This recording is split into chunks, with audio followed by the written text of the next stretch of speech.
Hello there. We'd like to welcome you to the virtual kitchen table.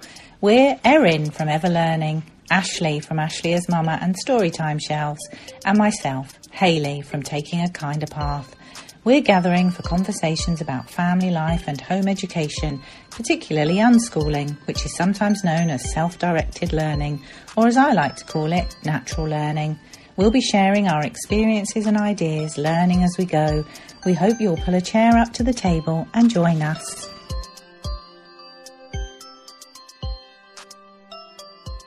Hello everyone, welcome back to the virtual kitchen table. It's Hayley today. I'm super excited to be opening the episode. Normally you have Erin doing this and she does such a good job that I'm a little bit nervous about stepping into those shoes. But I am super excited to be back with you two, Erin and Ashley. Hello, how are you doing? Hi, Hayley. Hi. I'm good. It's nice to see you again. Yes, it is. It's great. So the reason that I'm starting the show today is because I really wanted to be the one to say hello to Alice. Alice Griffin is with us today. It's really nice to see you. Hi there to all of you. It's lovely to be here. Thank you for having me. Oh, we're really pleased that you came on to talk to us today, Alice. Thank you. So I discovered your writing, Alice, a few years ago now. I think you were guest posting on Ross Mountney's blog, and I loved your writing so much that I went to look up your blog and I joined your newsletter, and I think I must have replied to one of your newsletters sometime, and I think we discovered that we grew up not that far from each other here in the UK. Which was really nice. And more recently, you've become my yoga instructor, which is which is really cool. And I've done a few of your nature courses as well, which are really lovely. And we will link to those in the show notes. And I'm sure they'll come up as well during the conversation. But today we're talking about home ed on the move, on the road, on the water, however you like to travel. And Alice, you're a perfect person to talk to about this because you and your family, I know, have had some wonderful wandering adventures. And actually online, you're known as Wandering Alice. That's right, isn't it? That's correct. Yeah. So it'd be really lovely if you could share a little bit about you and your family and I guess how you became a home educating family. Yeah, sure. Yeah. It's nice to hear, to be reminded of how we connected first off, actually, because it must have been a couple of years now, if not longer. So yeah, it's nice to be reminded of that. And thank you for welcoming me. So, I'm Alice. I'm a writer. I also teach writing to home ed kids, and I'm a yoga teacher. And I've also been home educating my daughter for 16 years alongside my husband. And I guess I'll start with the wandering part, because that kind of weaves its way into everything as a family and our life and going into home ed. So I've always loved the idea of new places and experiences. And even as a child, I grew up like on a city estate, and I can remember like packing a bag and saying, announcing I was going off to the next estate to climb trees, and like everything was an adventure to me. And I guess from a very young age I felt that seed of how I might want to live. But in my world, I left school, I got a job, 9-to-5 job. That's what my peers did. And, I left home and moved into a flat and just kind of got on with the 9-to-5 life.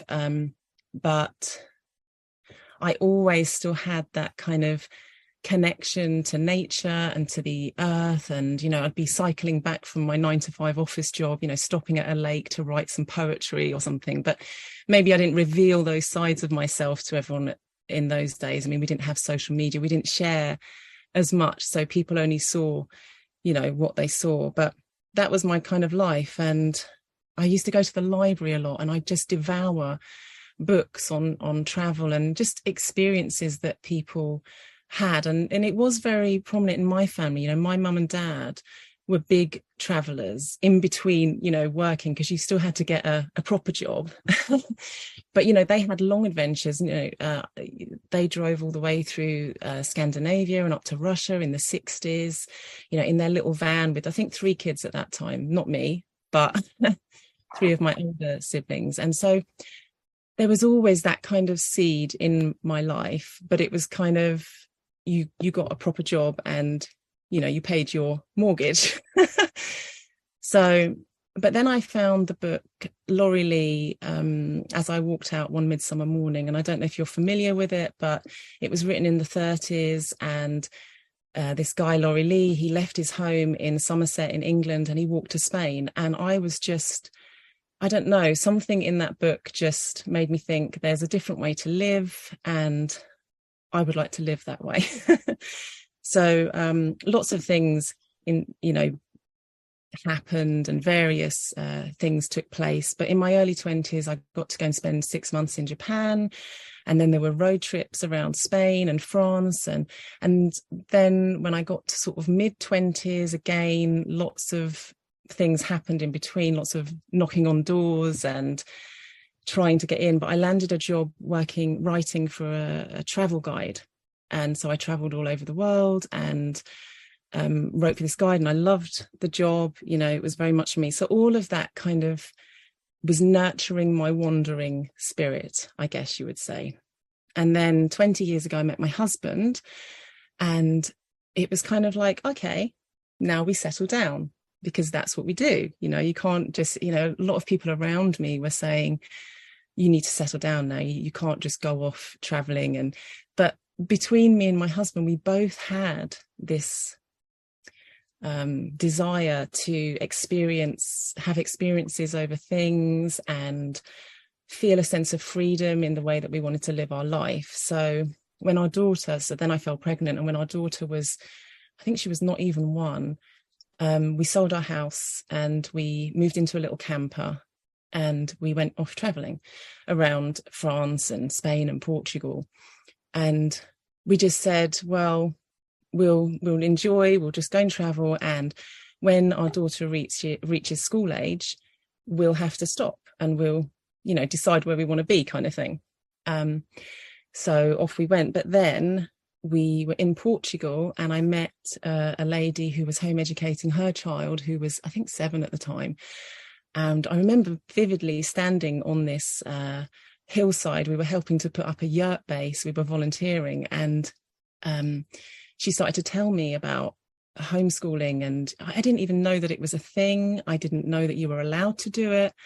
It just was all new to me. I mean, it was funny because my mum said afterwards that I had gone to Brownies as a young child with somebody who was homeschooled, but I didn't remember that fact. So it was all new to me, and I just was listening to her. She introduced me to Steiner and the idea of kids don't have to do anything necessarily formal until the age of 7. All of this was just new ideas, but it resonated, and I just felt like this is interesting to me. I like the sound of this. I like this way of living and learning as we live. So I bought some books. I educated myself. I don't think there were many blogs at that time. I mean, this is going back 15 years or something. So, you know, I bought some books, and eventually we went back to the UK, and our daughter did go to a preschool 2 mornings a week. But at the same time, I located my local home education group and started to kind of do park meetups, that kind of thing. And this whole new world began to take shape. And I think when our daughter was maybe 4, she had a year before she was due to start school, we were like, okay, let's drop the preschool because it wasn't really working for us, and we'll just connect with the home ed group. We'll see how it goes, and if it doesn't work out, then she can go to school as normal. And you know, that was, I don't know, probably how 12 years ago now. So she never went to school, and we didn't look back, but we've always taken it one step at a time. And she's now 16. We've lived you know, she's never known any different than learning and living on the move. So we've lived in Portugal, Spain, France, Scotland, Wales, England. You know, we've lived on narrowboats, camper vans, caravans. We've lived in a yurt. So she's never known any different than just to move around and kind of bed down in different communities. But we've always sort of traveled slow. So we'll take, you know, some time in a place and make connections, and then maybe go back to that place a year later, or that kind of thing. So yeah, I think that is enough of an introduction to maybe introduce you to our life on the move, and yeah, how I got into home ed. So yeah, no, I think that's really interesting. It's funny, you used a couple of phrases there that I used yesterday I met somebody at a home ed meet yesterday who I'd not met before. And I remember saying it was like a whole new world had opened up, which I think you just said, Alice. And it's funny as well, because it must have been around the same time that you discovered home education that actually we did. But my daughter was like 10 or 11 by the time I discovered it. So I'm always in awe of people who discover home ed before their children are school age. And obviously we're where we are, and it was the right time for us to discover it. So it's not that I regret it, but I just think it's really interesting that you know, that so many people do find it before their children are at school age. I think that's why it's so important, isn't it, to sort of share your stories and talk about it? Because if I hadn't have met that lady and I don't know her now, I mean, you know, if I hadn't have met her and she, you know, would I have found it at the same time? It's like you have to meet somebody had to introduce it to me, because I would have stumbled upon it as I, you know, was raising my daughter, but at that point it was certainly an alien concept to me. Yeah I mean, I felt totally the same. I was like, I just did not know that this existed at all, and it seems so strange now, but that was definitely the case. So I'm interested, Alice, if you had to describe your style of home ed, are there any kind of labels that you're drawn to or not, I guess? And do you think that that's kind of changed, evolved over time? Yeah, I mean, like I say, we took home education one step at a time. So it was kind of like, okay, we'll do it until she's 7, you know, and then okay, maybe we'll do it until she's 10. And then it was, well, maybe until secondary, you know, and then so we kind of took it one step at a time. So we've always been very free flowing. We've never had a real plan, which is kind of, you know, throughout all of our life. But I would describe our home education style as like child-led. I definitely resonate with unschooling. I don't feel that, I mean, maybe actually in the very beginning, I think I did even write a little timetable, you know, of what we were going to do. And very quickly, within a week, probably, that just went by the wayside. And again, it was talking to people in my local community and meeting people that had slightly older children and hearing different approaches that, you know, things resonate, don't they? And then you choose your own path. But for us, it's definitely about following passions, you know, and deep dives. Our daughter she always wanted to really it sort of soak everything up. So, you know, one year she wanted to do art. So everything was just painting, charcoal, you know, and she spent the entire, you know, months just doing art. And then, you know, it might have been crafts and sewing, and she made like outfits for all of her teddies one year, and we just let her roll with it. So for us, it's definitely just child-led and facilitating what she was interested in at that time and supporting that. And, you know, when she was into art, she would be doing art. We found a wonderful art teacher where we were, and she would go to her house. It was a very artistic kind of environment, really lovely. And she did that for, you know, lots of things that we've done over the years where we've just support. Like at the moment, here we are in England, and in our caravan, staying on a farm, because Isabella is she's doing like she's training horses, that like nervous horses, and she's working with someone who's teaching her about natural horsemanship. So again, we're here and we're supporting because that's where her passions have led her. That's what she's interested in. So, I mean, we did a few, maybe we followed a maths curriculum for a while, very, very loosely.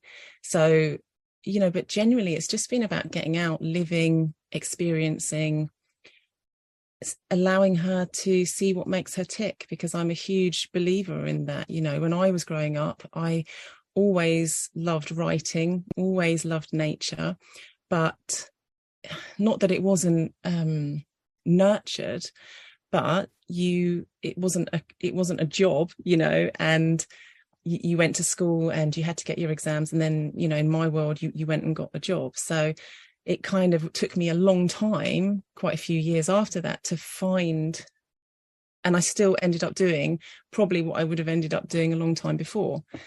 So that's how I feel with my daughter, is just allowing her to find herself and live the life that she wants to live and be happy living it. So yeah, is that a bit roundabout way? No, I think that's great. I love it. It's so interesting, isn't it? I mean, I wanted to be a bit more of a wandering soul for a while, and when we first started Home Ed, I mean, I think I was very much influenced by the fact that a lot of the home editors that I was reading about and hearing about were Americans who were in vans on the road in America, and that all sounded really cool. And I really loved the idea of getting a van. And actually, my children were 11 and 9 and 5 when we started home edding. And really, we should have done it then, because of course they soon got really long legs, and then we had another baby, and it all became a little bit more complicated. But we did actually do an extended holiday a few years ago in a van, in a motorhome, as a kind of trial, but also just because we wanted to do something really special. My daughter was finishing her A-levels, going to university, and we thought maybe this will be our last holiday altogether. It definitely hasn't been, but it was still lovely to have that experience of the 6 of us in a van for, it was a little bit over a month. But one of the things I really loved about that, and I know this is one of your great passions, Alice, but is the connection to nature. I mean, I feel like that a lot about any holiday, but especially about living in a van. I mean, there were 6 of us, and it was quite a big motorhome, not on the American scale, but it wasn't a little tiny thing.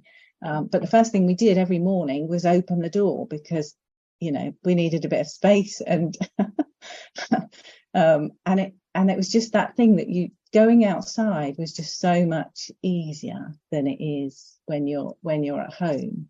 And again, like I say, I feel that on any holiday really, but I think it was even more so with the van, definitely. Yeah, and I think that's it, isn't it? It's, you know, I know that when I've spent time in houses, it's much easier for me.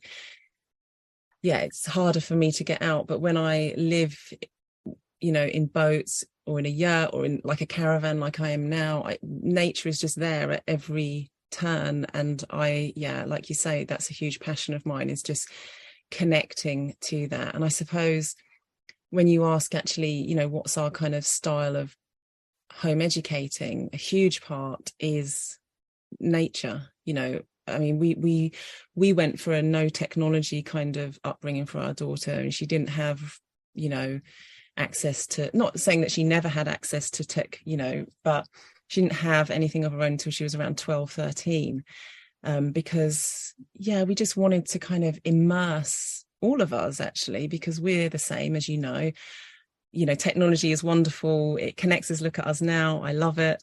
But I think it's a tool, and sometimes we can forget that and it's very easy to become sucked in. So for us, as a family, it was very important that we, you know, spent a lot of time in nature, and that's what worked for us. So yeah, I would say that played a big part. And yeah, you know, just living in the way that we live, it's accessible at every turn. It just makes you get outside, doesn't it? Like you say, the first thing you do in the morning, you open the door and there it is. So, yeah. Alice, I'm curious, what you think your daughter's experience has been as far as, I'm just guessing, many interesting people she's probably met along the way, and just the things that come up naturally if you're either on the road or you're somewhere new. Because I can think even for us, we haven't done certainly the amount of travel that you have done, but we've done some kind of excursions here and there, and quite a bit of camping, and one very adventurous time because the kids were younger, and we did a train. We went by train and ferry. It was quite a pieced together thing that I took my mother-in-law and the kids, and we did about, I think, 3 weeks to the east coast of Canada. And it was really interesting just because it was like, we were traveling by rail. So we'd stay somewhere a couple of days, then we'd get back on. And I find the same thing with camping, is that we connect sometimes with the campsite across from us, or with people that we see who kind of have maybe a similar rhythm to their day. Like they tend to go down to the water at the same time of the day or whatever. And I feel like my kids have just met some really interesting people, and not in an exotic kind of a way, but just talking to kind of regular people. And it was interesting, you kind of used the word, I think you used the word slow, like slow living. And that's how I would describe it. Like just talking to somebody about their experience at another campground, or, and all of a sudden when you talk to just kind of quote regular people, you learn so many interesting things. Like you learn about them, and then they kind of introduce you to other ideas. And I'm just curious what your perspective is, kind of what that's been like for your daughter to meet different people. But from how it sounds to me, it's in a very slow kind of everyday kind of a way. Yeah, and it is an everyday way. And I think that's my, sometimes when we use the word travel, I think that it can conjure up all these ideas of exotic locations and big trips. And, for us, it's not like that. And that's why I suppose I resonate with the word wandering, because it's a slower kind of just experiencing. And you're right. We've rented house, a couple of years ago, we were renting in a little village up a mountain in Portugal. And, we just mixed with all the regular people that lived there. And I think that's, for me, where the beauty is. And I know that I've seen in our daughter, just her, as she's grown up, her acceptance and ease really at talking with people from all walks of life, because that's what she's been used to. And I do think that's where the magic is with, you can go off for a month and travel, but you might not actually really truly learn anything or see anything. Do you know what I mean? It's like sometimes it's much deeper than that, and yet it's deeper, but in a much simpler way. Our daughter has made friends all over. I mean, we have joined up with little home ed groups in different places, but she's also made friends, she's written letters, and she still has those friends now in those different pockets of places. And I think that's really important. But you actually said something at the beginning which really reminded me of one trip that we did, which was 10 years ago now, but I took my dad, maybe he was 74, I think, at the time, and my daughter, and we bussed our way through Spain and Portugal for a month, the three of us.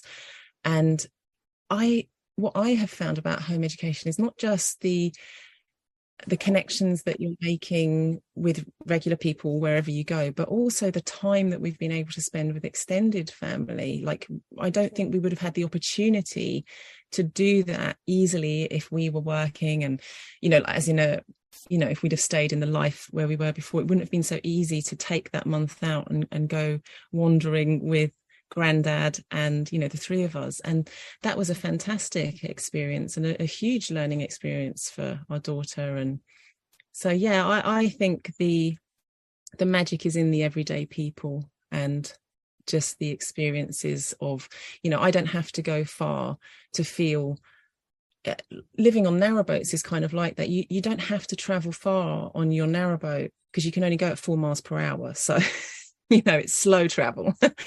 But you don't have to travel far because it's a new place, it's new things to see, it's new people, it's new, experiences. And it could just be, half an hour down the road if you were driving. So I think that's really an important distinction to make as far as I'm concerned, that we can explore and we can experience, but we don't necessarily have to go to, it doesn't have to be far-flung places. So yeah. No, I think you're right, Alice. I think that when I was thinking about our little trip, though, and again, this could apply to holidays, I guess. So it's about being, I suppose, outside of your normal area, maybe. But the thing about kind of casual interactions with people, which of course we get in daily normal life, but I kind of feel like there's so much more potential for it when you're kind of out of the ordinary, I guess. If you're going to a place, like you said, Erin, I think about campsites, didn't you? If you're going to a campsite and then you've kind of got new neighbours and you need to ask people about where things are. And if you're in a new town, then you need to know where the facilities are. And it kind of becomes more, you kind of get more practice, don't you, as you're doing that, and you become more, I don't know whether the word is confident necessarily, but I guess comfortable maybe in the whole, in that whole casual interaction with other people. And I was thinking about this yesterday as well, when I met somebody that had been from my local area who'd been home editing for quite a long time, but we'd never run into each other before. And I was kind of thinking about that as well in relation to home education. Again, it's not specific to home education, but it's something that I was thinking about, that potential, for our children to meet different people with different backgrounds and different ideas. It is kind of, it's really lovely, isn't it? It's really lovely when you go to a home ed meet and that kind of happens a lot, where new people join, or you just run into people that you've never met before because you just haven't gone to the same meetups. But I think it's lovely what you say about your daughter, Alice, about her being very comfortable with talking to lots of different people, because that's just been a part of her life for so long. And I think, and people of different ages and backgrounds and everything. And I think it's just that naturalness of life, isn't it? When you're kind of just living and I always say, wherever we go, I'm like, oh, isn't it amazing? Everyone's just getting on with their life. Wherever we go in the world, everybody is kind of the same. So, and it's always really apparent to me. And I think that, when you embrace that, and when you embrace that everydayness wherever you are, then I think that has definitely, for our daughter, I've seen a confidence with communication, with people, and people of all ages, definitely. So, yeah. And that's a lovely thing for us all to feel a bit closer as well around the world. Like you say, the fact that we do all have, similar challenges and similar things that we're worrying about and similar things that we're filling our days with. And, that's a very connecting, powerful. It loops back, doesn't it, to just thinking about that exoticness of travel, when actually, even if you go to what's seemingly an exotic destination, everyone's just the same, and that's how I kind of, and I guess that even when I think about that book that I spoke about earlier about Laurie Lee, it's like he just walked through Spain and he just met everyday people, and that's where the richness is, like if I can remember years ago being in Copenhagen, and at the Little Mermaid statue, and people were just kind of on their way to the airport in the taxi, jump out, take a picture, get back in the car, get to the airport. And I was like, and I sat there for a few hours and just pondered, and, in my usual pondering way. And I just thought, wow, you're just taking a photo, but you're not experiencing it. I mean, and it's not for me to say what's right and wrong, this is just like my observation, that for me personally, I just want to absorb. I mean, I remember a good friend of mine came over from the States a few years ago, and we were living on a boat at the time, and we were like, where do you want to go? Do you want us to take you to London? Not on the boat, you know, but what do you want to go and do? And he was like, I just want to hang out.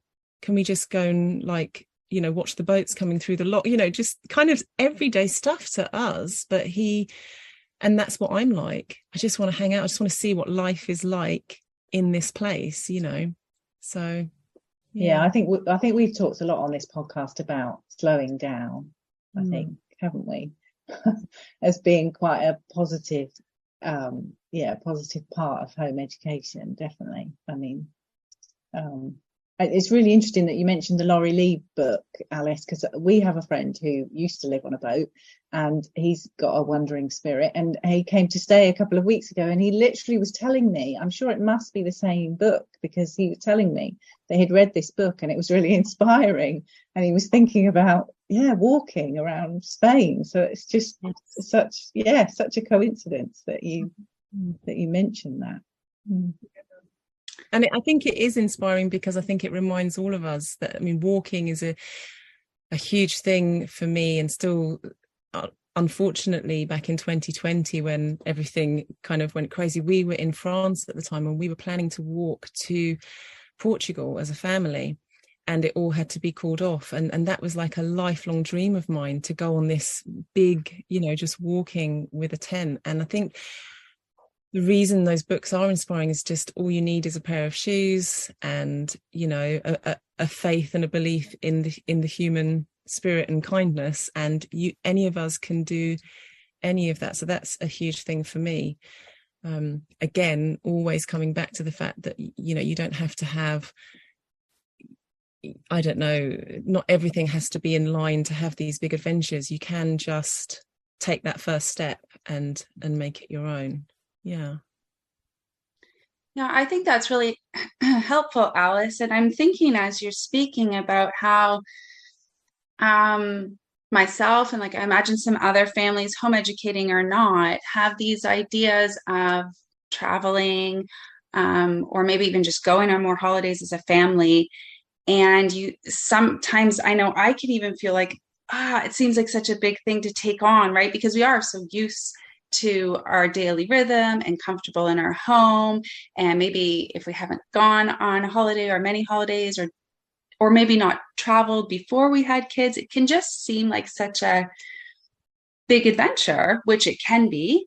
But I really love how you're sharing about your experience and talking about this way of living, how traveling doesn't have to be, you know, this kind of huge thing to take on, but rather, and maybe it's one of those things where once you start and once you do it, it's almost like you figure it out and you practice what feels good, you know, how far to go, how long to go, where to stay. Like, there's all these options on how to do it, but it can be, it can feel calm, it can feel slow, it can feel easygoing.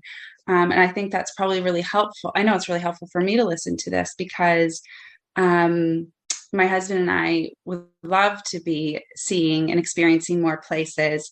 And I think by now, so my two are 9 and 6, and I think we thought we would have been showing them a lot more places, even within our own country, within our own province, than what we have so far.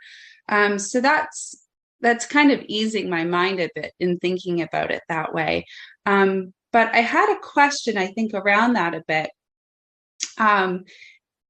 I'm wondering if, in your experiences, and I know it's very different than our family because we haven't done that, and you've been doing it with your daughter from the beginning. So that's, I can see how that's helpful in ways, because your daughter was used to it and that's what she knew.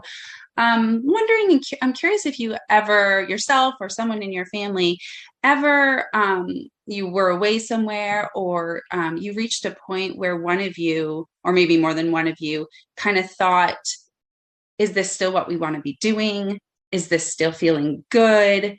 Like, did it ever come back? Like, should we go settle down somewhere? And if you, maybe you didn't really have that experience once you were out there, but if you did, I'm just curious how that felt, and how is that like a bit of an ongoing conversation?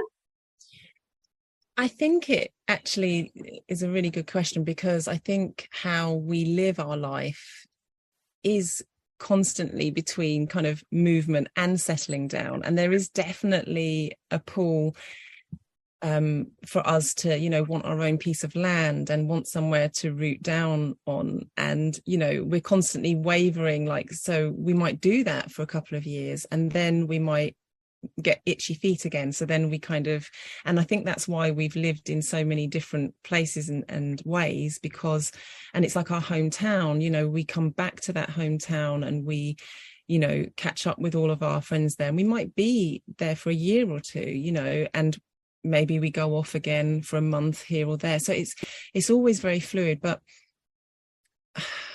I wonder, like, I'm thinking to myself, like, what does settling down mean to me, you know?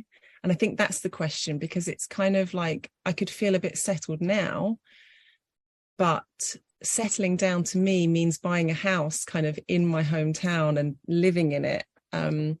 And I don't see that happening. And I don't think for a very long time that we have felt the pull to that, because we sort of, value the freedom that we have to move around, and we wouldn't want to be kind of tied down to one place. But it's definitely something that, if we did go away in our camper back in 2019, and we were traveling for quite a few months, and we all became a bit kind of, we want to settle down. We want to, you know, I don't know, get a house or just settle. I can't remember what we did after that. Maybe we did buy a boat, which is kind of settled for us, because we can go to our hometown on our boat and spend time there, but we can go off.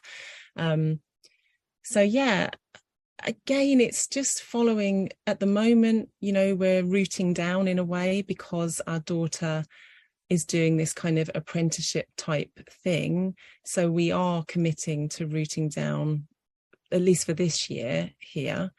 So I don't know. I don't really know is the answer. And I don't really know what settling down means to me. But I do know that, if I'm honest, there is always a dream of having a little piece of land somewhere that we can go back to, that feels maybe like a root or a home.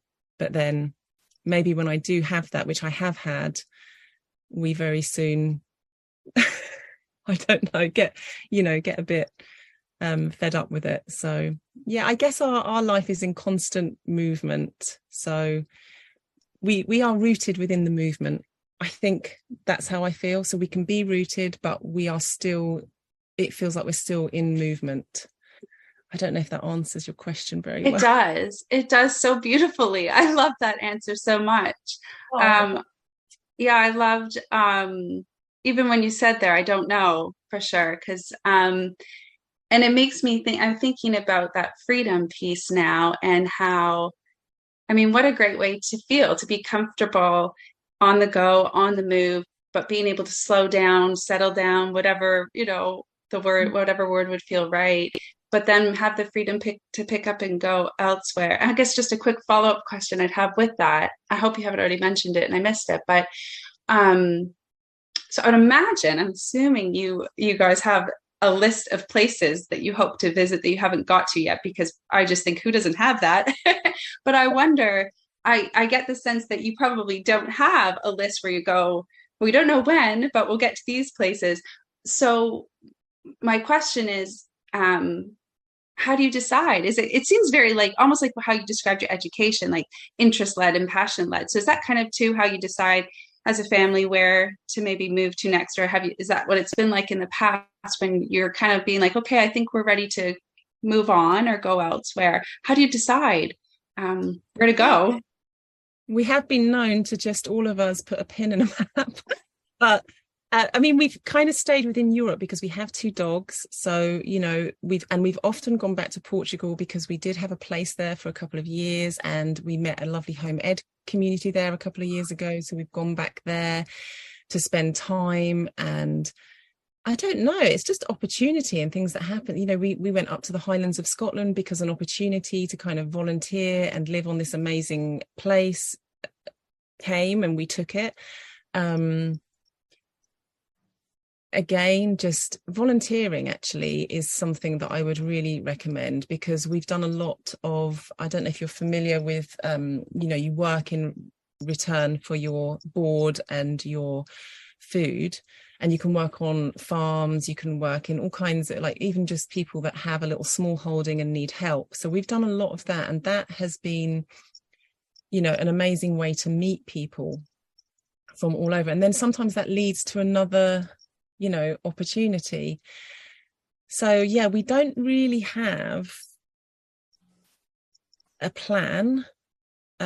We just go with what we need at that moment. Often, we were just in Portugal actually for the whole of January, because I think we just kind of hit a bit of, we hadn't traveled really in the 2 years of the pandemic, and we just needed to get away and just kind of center ourselves. So we said, let's go to Portugal because our daughter has a couple of really close friends there, and then she could do things, and we really love it. So that was what drove that. Next year we are hoping to go and spend 3 months back in Greece, which is where my husband and I started our that's where we had spent some time on an island in Greece when we were first together. So we want to go back and take a road trip through Greece and see where that takes us. But, what's the reason? Because our daughter spent a lot of time in Greece when she was tiny, but of course she doesn't remember it. And it's a huge part of our life as a couple. And we want to share that with her while she's, still here with us, and not too independently going off in her own direction. So yeah, we're going to do, hopefully that's our next plan. But I don't know. Yeah, it's very difficult because I suppose of how we live, and it is just free flowing. I don't think that we certainly don't have a list of places that we want to see, although we want to see everywhere. So, but we are quite tied with our dogs as well, and we travel as a family, so that's really important to us. So, and again, that all weaves in with the idea of travel doesn't have to be a far-flung place. It can just be a way of life, a way of movement. So yeah. Alice, when you're talking about I think you had said your daughter had some friends in Greece, or was it Portugal? Portugal. Yeah. I'm curious about how that all works as far as the three of you deciding I know in home education, and particularly maybe in more of kind of unschooling circles, there's a lot of conversation about consent and, children having a say or whatever. How does that, I'm curious how that works in your family as far as making those kinds of plans. Do you find that because you've been, so what I find in my family, travel or not, because we've been living in this kind of connected, communicating way for a long time, it's almost like there's a certain number of things that happen quite naturally that we're all sort of on the same page. And then there's certain number of things that maybe we're not on the same page at the beginning, but we've developed kind of these ways of waiting a little bit for somebody or communicating and people kind of talking about what they'd really like to do. So I would just love to hear about what that process is for, I guess for the three of you, considering that it's two adults and then she's a child, which, traditionally it would be fair for you to say, we're the parents, you're coming here and you're coming there, and this is what we've decided. But I sense it's a bit different. Yeah. So I actually do often say that to my husband, where I'll say, when we were kids, it was kind of, you're going to do this because like you say, we're the parents, and this is what, there was no conversation sitting around the table like, what do you think? Where would you, do you mind if we move you down the length of the country? It just happened. But certainly, yeah, with our daughter, we talk all the time, and we have a very open kind of discussions about everything. And if something isn't working, then we move on. And, you know, at the moment, like I've said, you know, for our daughter, this is something that's really important to her. So we will support that and we'll be here. And then, you know, next year when we want to go to Greece for 3 months, she's really up for it. But, you know, there may well be at that point that she's settled in something that she's doing.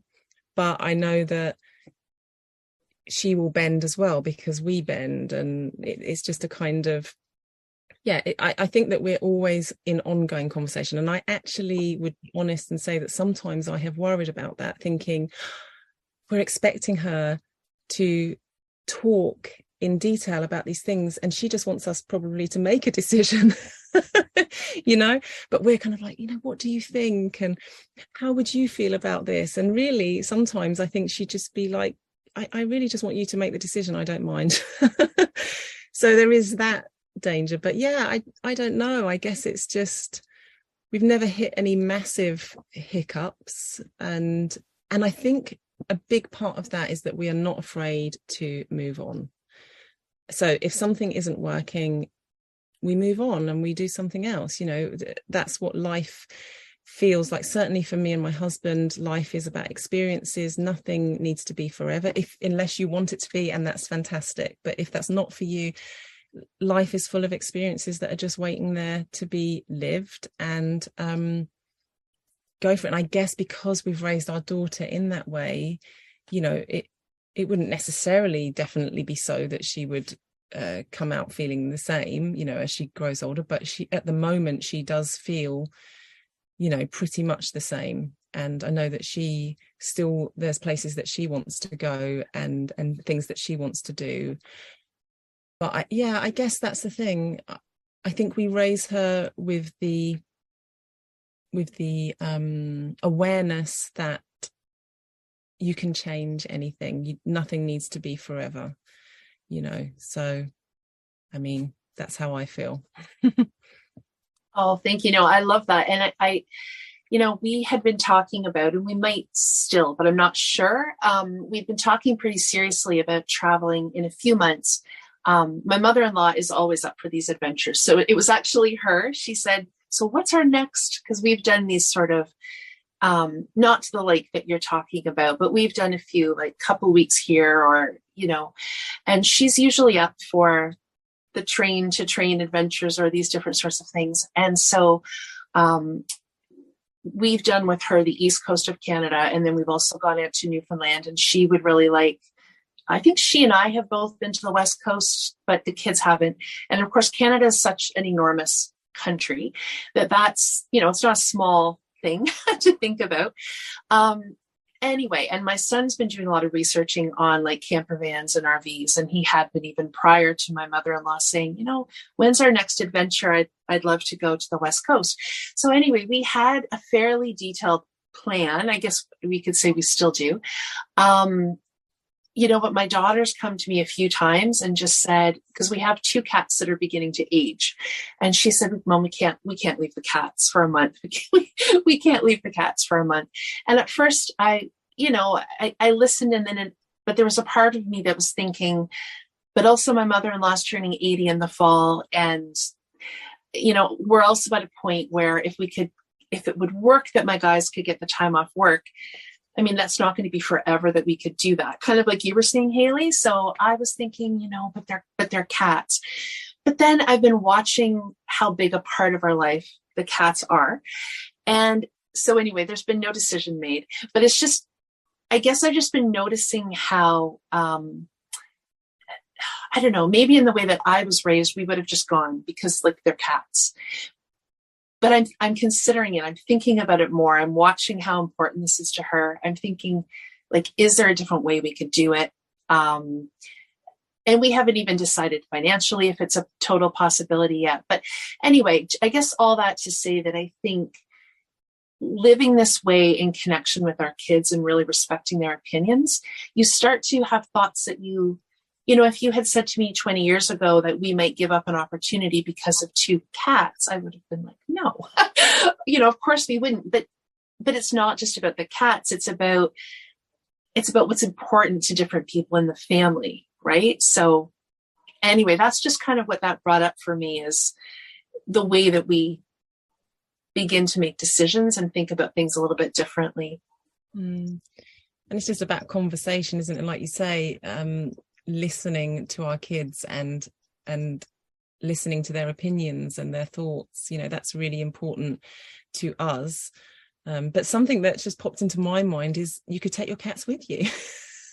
Well, that would work for one of the cats. Oh. We have a very unique cat. Our other cat is quite something. So yeah. But it would work for one of the cats. But that was one of the things that we did wonder about and think about. And who knows, maybe we could still figure it out. But another home educating family who have travelled mostly around the UK and Scotland and Wales and England, but in their little van with their daughter and their cat. And when they came to stay up, they would sort of meet up at different points, wherever we both are, we would meet up over the years occasionally, and their cat would come and the cat would go for walks and, So it is possible, but like you say, you're now taking into account the personalities of your cats. And like us with our two dogs, one of our dogs now is 17 and she's not, we did take her to Portugal in January. But, we're mindful of where she's at and that's really important to us. So I understand. Yeah, we'll see. We'll see what happens. But yeah, and we have seen, we've seen lots of people camping with cats, which was interesting because we'd always seen lots of dogs. There's lots of dogs at various camping places, but we've started to notice more people bringing their cats. So who knows? Yeah. Yeah, all that sounds really interesting, Erin. I'm excited to hear how that pans out and where you do get to.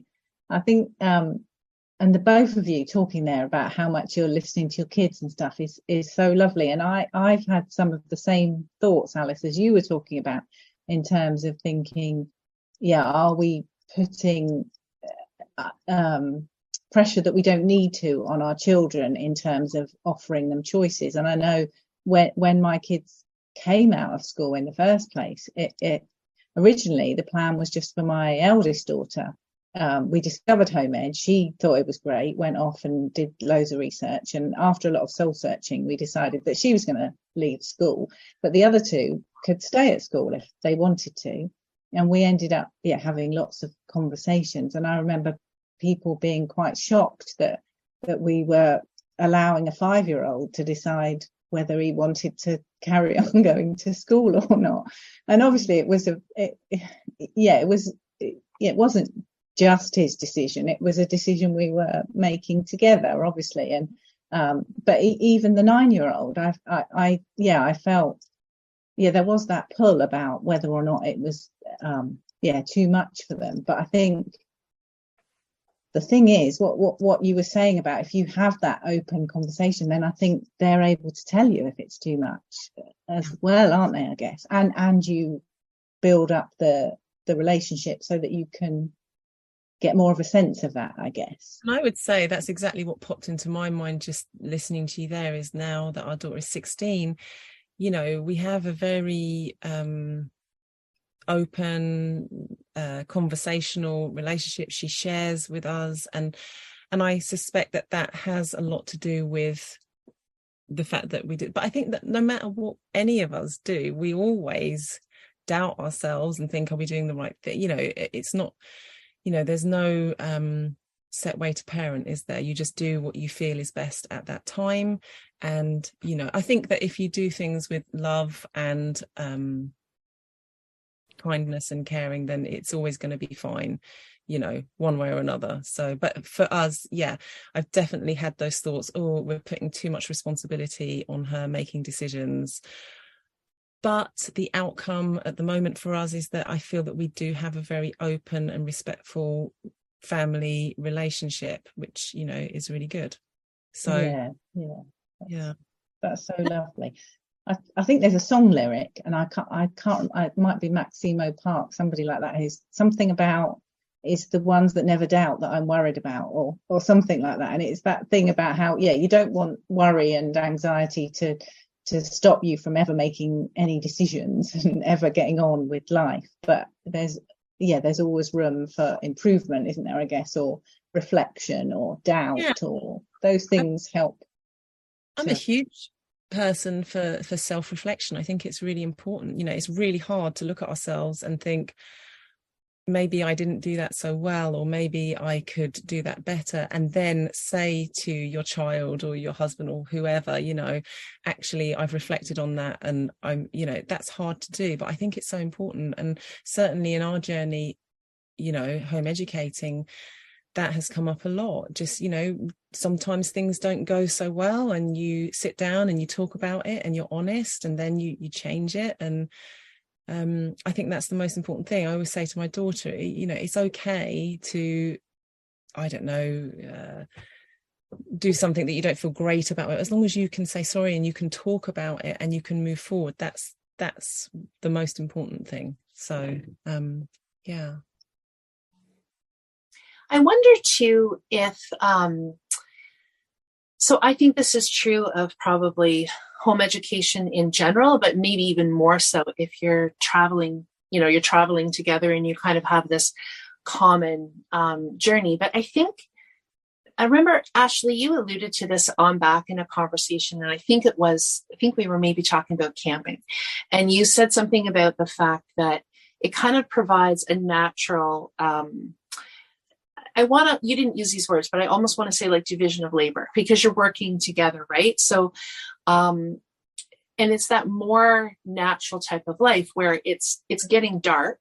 So you might be living a little bit more communally, right? You might be building a fire at the same time, and that's what I find, even if we're away and it's not in kind of nature spaces, you're still together and you're working as a unit. And so I think that some of the assumptions around, I'm just going to use the word battles between parents and children, come a lot around people being away from each other a lot, right? So everybody's coming from school or daycare or maybe a long commute from work. And there's maybe this assumed tension or whatever. Whereas I think what I found is actually the more time that we spend together as a family, the more in sync that we get. And that's definitely true for our home life. But I also find it, if we're away, you're having to work together. So I think these ideas about, chores or not chores, or do you force kids to clean up this or clean up that? I think some of these might be modern problems. Like, I think when people are working together, and especially in something like travel, you're living together, you're working together.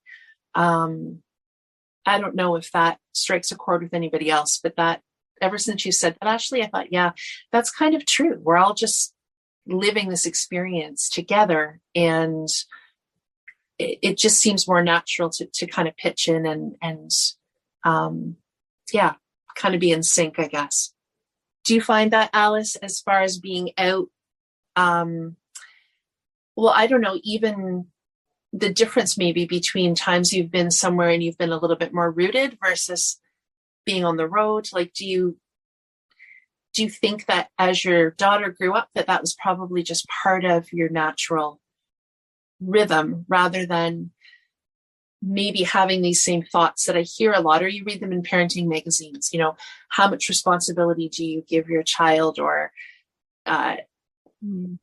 what chores do they need to do? Do they need to keep the room clean? All those kinds of things that we see a lot about. Yeah, I think you sort of said it really, that when you're living, and I think when you're spending time together, especially concentrated time when you are out camping or when you're traveling, or you're spending that time together and you begin to work around each other. And I think if there is an open conversation and there is a respect, when it comes to things like chores and things like that, things that you might not want your children to do, for instance, or it's about a mutual respect. So it's kind of, for our daughter, if we're living and we're doing the washing up and we're taking the rubbish out, or we're not, I don't know, sitting on our computers, or then she sort of weaves herself into that, and we all do, because we're all living together and we're close. And so yeah, I don't know, I think it is just about living and being together. Definitely, you know, you said something about, when we're all coming from each different direction, then frictions occur. And I think when you're all kind of united in something that you're doing at that base level, then everything kind of works together. So, you know, we haven't had, you know, huge fallouts or issues about any of that, because I think that we've always been open, and you know, we've always been in the family as kind of equals. So yeah, that's how it's been for us. Mm-hmm. Yeah, I noticed that even here. I realized the other day that it just hit me. I have no idea who feeds the cats or gives the cats water. I said to somebody the other day, one of our cats wasn't feeling well, and I said, well, you know, is the water fresh, whatever? And like, they had that all worked out among them. But I think that's hard sometimes for people to understand. They picture there have to be, you know, chore charts or whatever. But I do think that there's something that happens very just kind of organically when there's people working together. And Ashley, I don't know if I misrepresented what you said, but was that, or if you even remember that conversation, but right from it. So vaguely. No, I do, but I do, not the specifics, but I recall that. But I'm actually thinking about, and this might be something that home educating families, or even families with one parent, or like the mom with young children at home. And I'm thinking about the experience of, I'll speak from my own experience.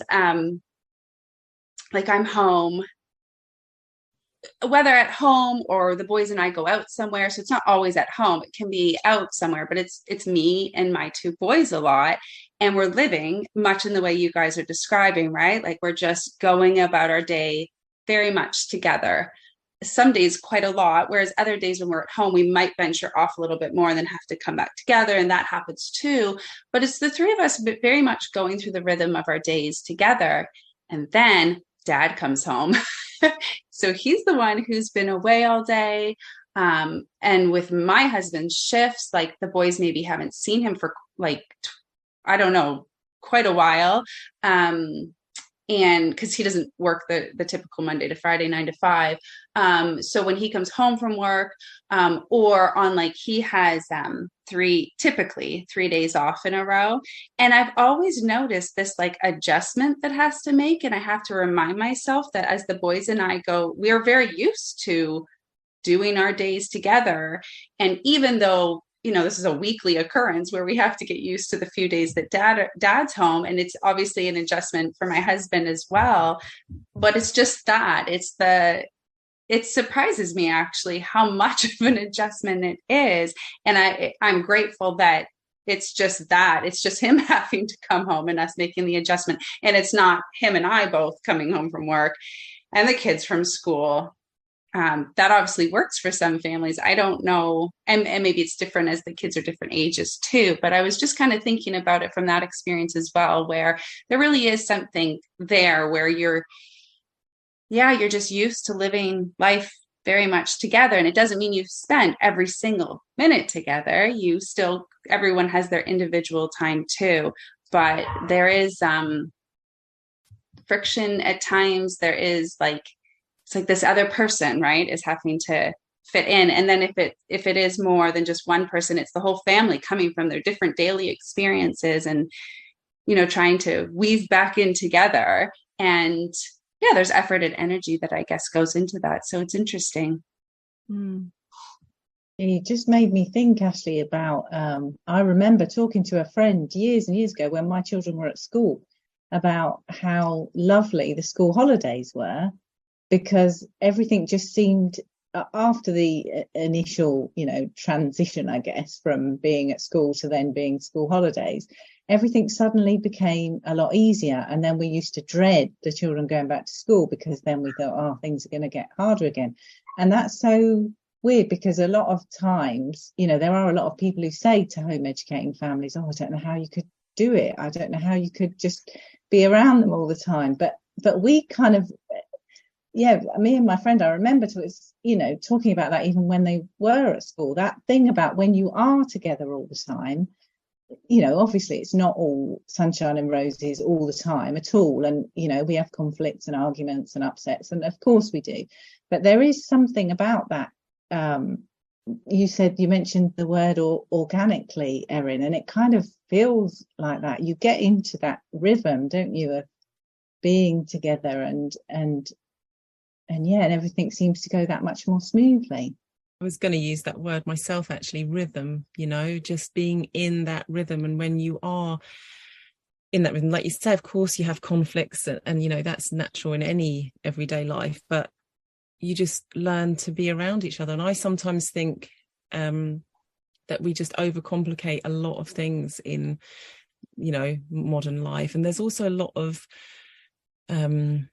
influences and a lot of things that we're constantly kind of, and that's why I love, I'm really big on simplicity and just simplifying and, coming back to nature, because sometimes it can just be all overwhelming. And when you've got many different family members all overwhelmed in different ways from different directions, of course that's going to create a melting pot of huge emotions, I think. So a big thing for me would be just coming back together to that central point and simplifying and leaving everything else to the side for a bit. I don't know if that ties in, but that's what I'm thinking of when I listen to you saying that. I think we've probably touched on this quite a lot, but I wonder if there's anything else you want to say, Alice, about the best and the worst things, maybe, or one or the other, that you think about home ed on the move for you. Do you have any thoughts about that? Yeah, I mean, the best things for me are the surprise of how, and we started off the conversation talking about everyday people, everyday life, the surprise of how much is out there in the world to learn for all of us, particularly our kids, just in everyday life, wherever you are. And just the confidence in communication that has come from all of those experiences. So the best things are definitely the communities that we've met, the different people, and the volunteering has been really instrumental for us on our travels, actually staying with families. When our daughter was 6 or 7, I can't remember, I took her to Italy and we stayed with an Italian family, right in the middle of nowhere, who had a daughter of the same age who was being home educated. And that was another wonderful thing to do, was to seek out other people in other countries that were home educating and go to those people and have that experience. And off the back of that, meeting so many people that come from different places because they come to volunteer. So, you're sitting around tables. Our daughter has sat around so many big tables with people of all age, from kids to, 90-year-olds. We spent a lot of time in France, a particular place where we volunteered many years ago now, but we've gone back periodically and spent some time there. And our friend's mother would be there, and she was in her 90s, and then there'd be our daughter, she was probably 12, 13 the last time that we spent time there, and then there'd be kind of 18 to 30-year-olds who were traveling from Chile or New Zealand, all over the place, and we're all sitting around that table together. And that, for me, of course you can recreate that in life wherever you are. You could bring people together, and why maybe people should do more of that, if they're not doing it already. But in those environments, it's happening naturally all the time. So that's definitely been the best thing in our life, just the relationships, the meeting people, the spending time together. And the worst things, the challenges, I would say, are when you want to spend time, like a longer period of time, finding a home ed community. Some people are a bit edgy because if they know that you're likely not to stay around, they don't want their children becoming friendly with your child because they're like, oh, then you're going to leave us, kind of thing. But we have, over the years managed to find enough communities where, so now, you know, last autumn we spent time up in the Highlands of Scotland where our daughter has her friends there, and they hung out and did, you know, the various things that they do.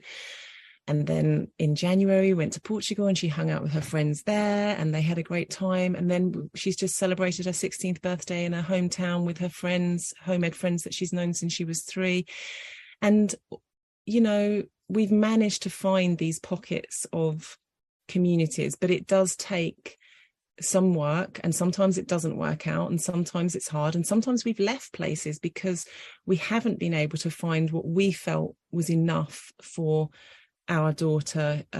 We don't believe that you have to just hang around with people your own age at all, but we did believe it was important for her to also have those connections. And if we were somewhere and it wasn't working out, then we'd move on, you know. And again, that would be a conversation, you know, we would be conversing together and we would know if she wasn't fulfilled or happy, and, you know, we would move on to something else. So yeah, it's not necessarily easy to always find like-minded friends and build those relationships, but it is possible. And, you know, we have been able to make that possible. And also I think an interesting thing to think of is that because we didn't have our daughter didn't have access to technology until she was 12 or 13, so she wasn't emailing, or I know nowadays it's like WhatsApp and things like that, but it was letters. So we used sending postcards and letters and things, and she's managed to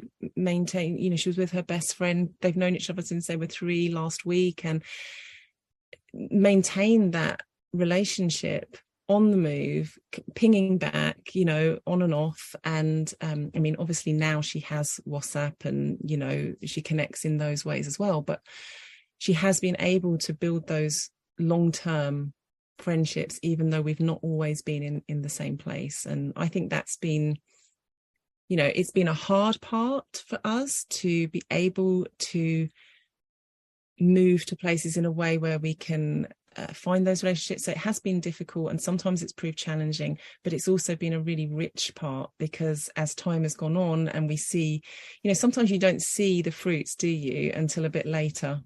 And now we see these wonderful friendships that she has all over the place, and we're like, oh wow, you know, that's really cool.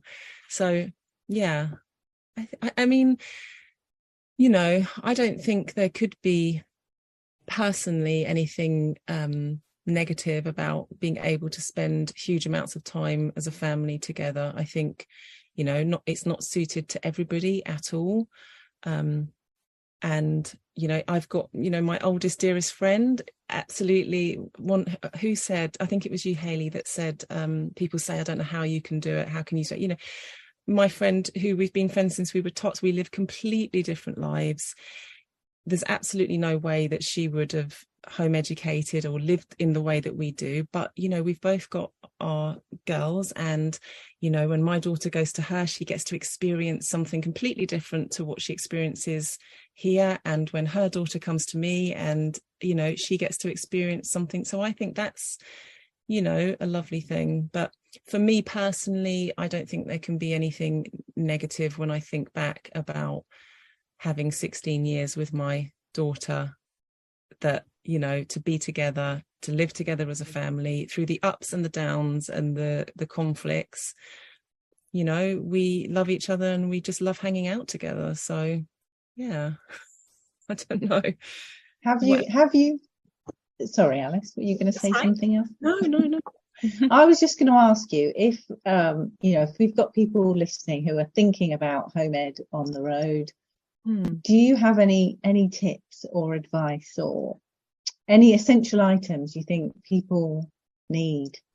No, because I think that the world is there, and, you know, you can just go for walks, and you can, you know, one thing that we did do with our daughter was she always had this great big art book every year, and she would stick stuff in it, the places that we went, she'd draw pictures, she'd write stories, you know, whatever. And now she has probably, I don't know, 12 of these books, and it's a kind of library of her life. And we just went places, we walked, we read endless books. And so I don't think you really need anything other than each other, maybe a few good books and a scrapbook, and just a willingness to open yourself up to what you might find on the way.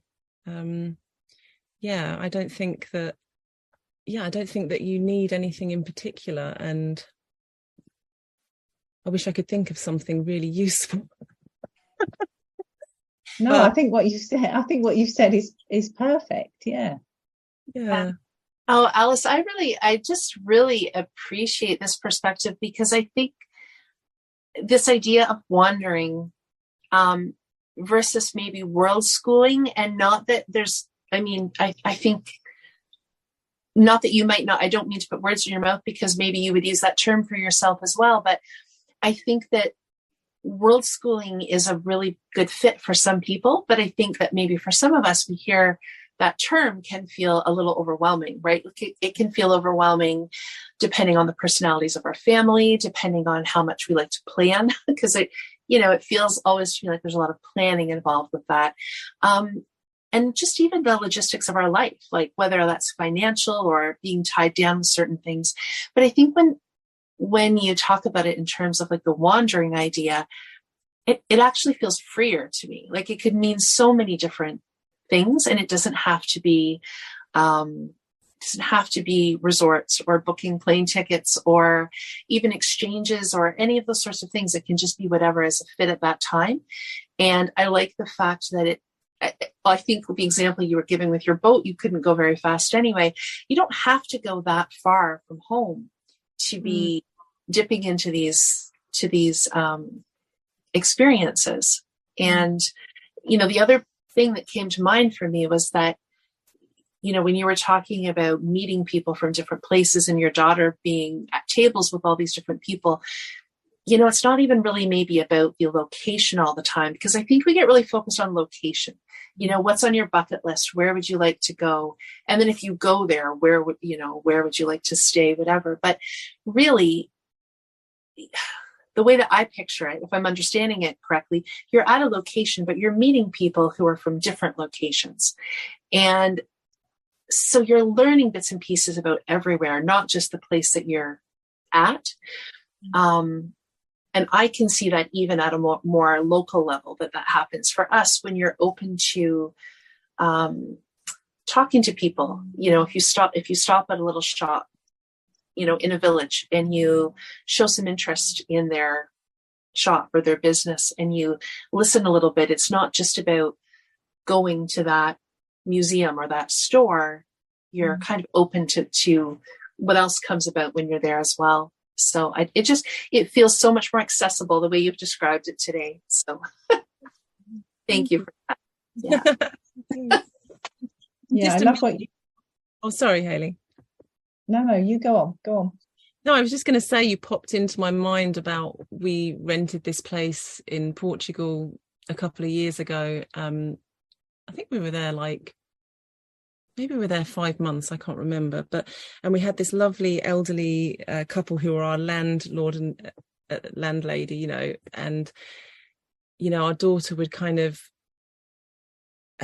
harvest their fruit off their trees for them, and then make like these puddings and take them around, and then they would bring things around. And I just think about like the richness of, like you say, it's not necessarily about booking plane tickets and going to lots of places, which is also amazing. And the term world schooling, for me, I wouldn't put myself as a world schooler, because that to me feels too big and wide, and I would be, oh no, I don't fit into that's, so I think it can be overwhelming. But just that idea that we can just travel, we could all, I know you mentioned financially, we live on a shoestring, I'm sure that for some people, I don't want to assume, it can still be a difficult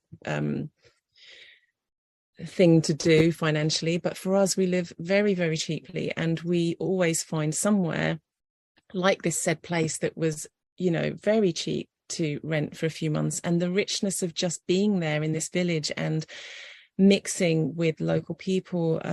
It wasn't anything fancy, it wasn't anything, you know, we didn't do huge amazing things, but we were there and we experienced it. And you know, there's a way to travel for everybody, and that's our way. And I think that that is more accessible to people financially, and you know, everybody can go onto a Facebook group or something in a local area and connect with someone and say, hey, is there somewhere that we could rent for a month, you know, and strike up a personal deal. You know, you don't have to go onto Airbnb. I mean, where we stayed actually in January in Portugal was a place that we'd come across a few years ago, and it was through a Facebook group where I just put a call out, is there anywhere on the coast? We wanted to go to the coast, and we met this wonderful family who had kids, and they were like, yeah, come and stay in our apartment beneath our house, and they gave us a wonderful price to stay for. I think we stayed for a couple of months, and our daughter was able to hang out with their children, and we ended up going back there in January. So these opportunities are affordable for many people.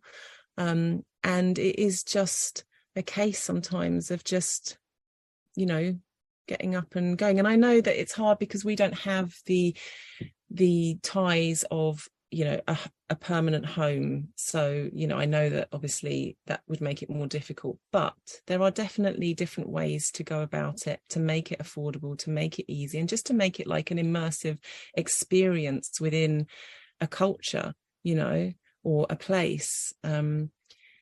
And like you say, you know, if you go and volunteer, that's even more affordable because you don't have to pay for your board, you don't have to pay for your food, and you'll get the richness of likely meeting people from all over the world. So there are different ways to do it. Well, I love Haley, I I'm love- sorry. Sorry, I was just going to say, I love what you said, Alice, before about it being a way of life and also an attitude, you were saying.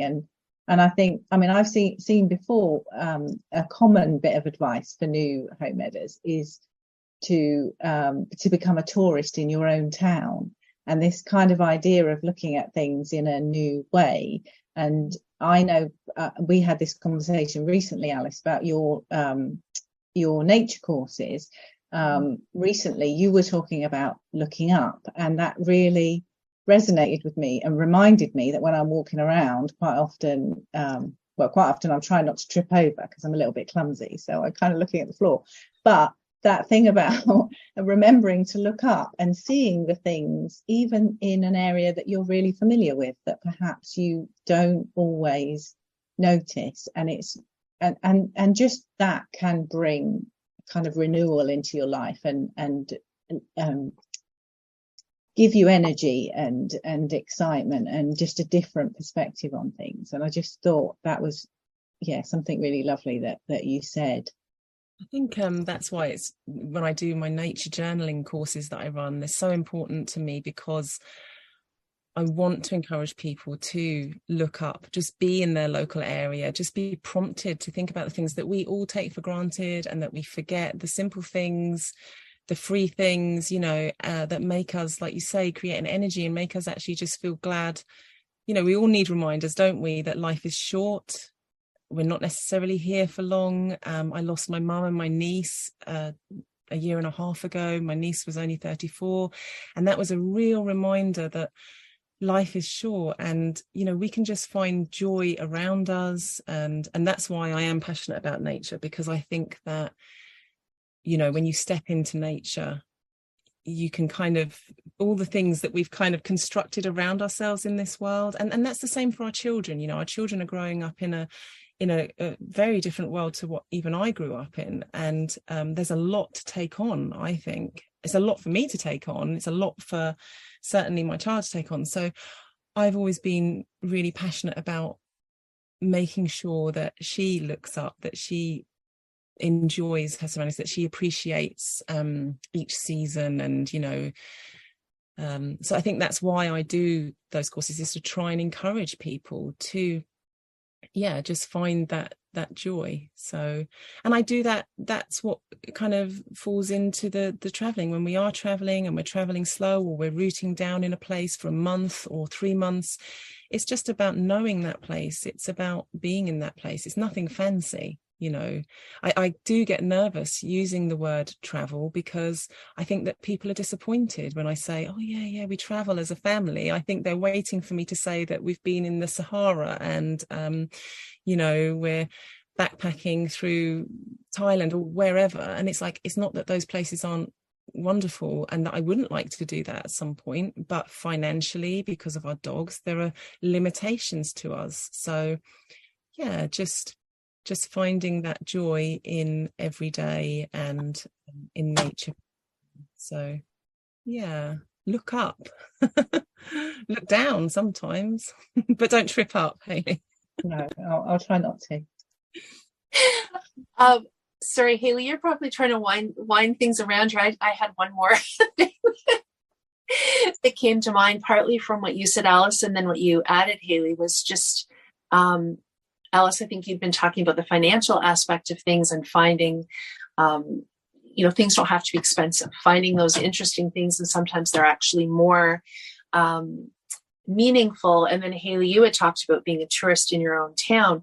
And I got thinking about how many, so if we even think about wandering in our own community, how we can sometimes jump to the things that are in the paper or online. So something came to mind for me was like the maple syrup season here. So there are these big maple syrup festivals, and you know, you would know this, Ashley, they probably in your area too, they have like the horses and the whole thing.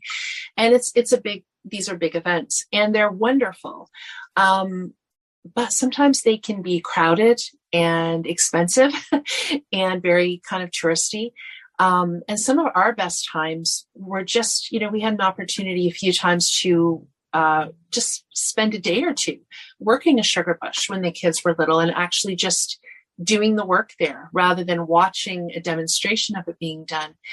And sometimes it feels like those experiences they might sound like they're too hard to find, but I think when you express interest in what people are doing, we had a similar thing happen recently at an alpaca, this quite a large alpaca farm. And of course they do, you know, I'm not sure, numbers of people wander through fields with alpacas and you can spend money doing that or whatever. And I just called one day, we were in the area, and I said, you know, a couple of us are here. Would we be able to just kind of could we just come and have a look at your farm? And she said, yeah, absolutely. And so we went in and we ended up having such a good conversation that she invited us back kind of behind the scenes. And we got all kinds of time with the alpacas, and it gave us a lot of opportunity for conversation that we wouldn't have had if we were on like the 2:00 tour, you know, or whatever. So yeah, I think when you show interest in what people are doing, they're quite willing often to say, hey, yeah, do you want to come have a look? Do you want to come help? Do you want to chat about it? And I think that can happen locally as well as being out and about. So it's just, yeah, but it does, I think it involves that slower pace of life, of having that time, taking that time to kind of make those connections. And Alice, the look up thing I love. So I need to find out more about that. So, yeah. Actually, that like our daughter is really into horses, and that's what she is passionate about, and that's kind of what she's focused on at the moment. But over the years, you know, we haven't been in one place to have our own horse, and we probably financially wouldn't have been able to. But we've always managed to find, exactly like you say, by just going to stay with people with horses, asking, can she come and help? You know, a place that we spend a lot of time in the UK, you know, she's looked after their ponies there and the sheep and everything on and off over the years, because she just kind of said, can I help? You know, the place where she's training now, she wrote them a letter telling them, you know, about her experience with horses, and she just wanted to come and observe, and that's turned into what she's doing now. So I think you're absolutely right. You have to just ask people, the opportunities are there, and then you end up, you know, being making it more affordable as well. If that's, you know, something like horses can be really expensive, especially in the UK. I don't know what it's like for you, but here it can be a very expensive hobby. But I think that people are really open if you ask and communicate, and that's how we've done everything, you know, is exchange of skills, just asking. And yeah, so I think that's a really interesting point. Yeah, I think that's really helpful actually for home educating families specifically to hear about or be reminded of, because there is a lot of, especially when you like get into home educating and you're excited and you want to do all those things, right? All the events. And now you can see what other home educating families are doing on their field trip days and all of these things. And then there's these places that offer these cool opportunities, tours or demonstrations and different things to kind of say, hey, we're here. We know home educating families might be interested. So we've kind of put this package thing together. So not a bad thing, but kind of just looking at it the way you're talking about it, like looking about it in a different way, that you don't have to always go that route. And a lot of home educating families feel that that's not overly accessible for them for multiple reasons, not just financial reasons. So I think that's really good to hear that, because I guess it can feel isolating and that you're limited in what you can do when you're home educating, but really and so much of what I've heard throughout this conversation is like the connecting with others, the being in community. It doesn't have to be this like, and I can't think of the best way to describe it, but like this structured, like, I don't know, like traditionally, like we often live like as a family and you have kids, and whether you send your kids to school or not, but definitely if you send them to school and you sign them up for all the experiences, right? You sign up for the structured program. Like that's what I'm kind of thinking about. Oh, my child's interested in playing the drums. Sign them up for drum lessons. Like it doesn't always have to be like, that's not the only way. You know, you don't have to sign up and spend hundreds of dollars and do it the way they lay it out. Like there are these other like avenues or paths to get those experiences, but to meet those needs and to have those interests. And I think like Erin, like what you described, like it can often be a better experience because it's more so what you're interested in, like in what like it would meet your needs, because you've just communicated, like what you were saying, just kind of don't be afraid to reach out and connect. And I've heard other adults talk about their home, like I'm thinking Robin from the Honey I'm Homeschooling podcast, she's talked about I think it was her son, maybe I'm getting this wrong, but I've heard other families, I know she's talked about like encouraging our home educating kids and teens to make those connections for themselves. Like, so we do it when they're younger, we model it, but also, send that email. I know I've heard of someone else talk about this too, like encouraging young people and adolescents, especially if they're interested in something. Well, have you reached out to somebody in that field, right? And Erin, I know you've talked about like mentorship and stuff before too. So for me, it's a very good reminder. And then I think for people who are really new to home educating, just to think about it differently, that you can, it's great to sign up for those things. That's fine too, but there are other options out there as well. So thank you for sharing those. Yeah. No, I think that you've just rounded that up beautifully. Yeah, I agree totally. Those options are there, and don't be afraid to reach out and try and access them. And when you actually brought in the whole idea that we've talked a lot about connection and communication, that's just so important to me, because I think that is what life is about. It's about reaching out, it's about connecting and communicating. And I think that when you do reach out and connect and ask something, most people are going to be really happy to help you, or to share something with you. We might go, oh no, we don't want to do that because they're not going to want to share, but actually I think most people are quite happy and thrilled to share things. So yeah. And while we're on the topic of connecting, Alice, it'd be really lovely if you could let our listeners know how they can connect with you. Where are the best places to find you online? So you can visit my website, which is www.alicegriffin.co.uk, and I'm Wandering Alice Griffin on Instagram, and I think it's the same on Facebook. But if you go to my main website, you will find all the links. So yeah, and I love to connect. So I love it if people like you, Hayley, reply to my newsletter. So yeah, if you go to my website, you can sign up for my newsletter, and like you replied to my newsletter, I love to connect with people and look at where our connection has led. So yeah, it's really nice. Yeah, I would definitely recommend that people sign up for your newsletter. It's lovely. Thank you so much for coming to talk to us today, Alice. It's been really lovely and so interesting.